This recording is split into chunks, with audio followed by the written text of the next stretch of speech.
Martial arts instructor, a friend of mine, many years ago, described this scenario that he encountered on a semi-regular basis, where a kind of young, hot-headed teenage student would present himself to this teacher and say, "I want to learn the five-finger death punch," or whatever. Just invent your own entertaining name for a deadly, dramatic, showboating martial arts move. And this kid would show up, clearly not ready to absorb this knowledge, but showing signs of losing interest if he didn't get something along those lines out of his teacher.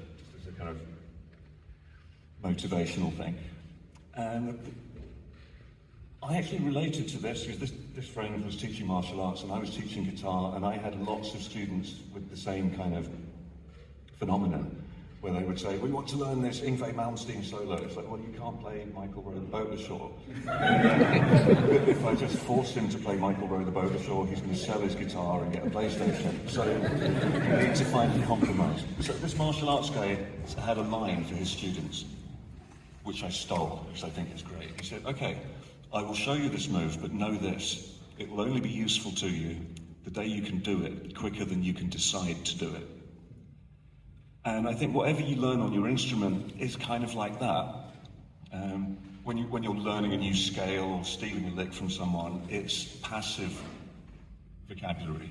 It's in your brain, you know the facts, but you have to go through a thought process and choose to access this thing that you just learned, and then try and force it into a musical situation. So it's not immediate. It needs to become active vocabulary. You need to get to know that idea better, so that it's just in you. And when the situation presents itself and it's the right moment to unleash that little nugget of knowledge that you've learned, your instincts will know, and it will just come out. Or, I'll shut up in a minute, but the other borrow other people's wisdom thing, I think it was Charlie Parker who said, you have to learn all that shit so that you can forget it and then just go out there and play. So you do your homework, you learn everything you can. No one ever died from knowing too much about their instrument.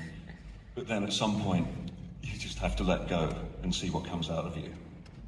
It's kind of like taking the plunge. Thank you so much.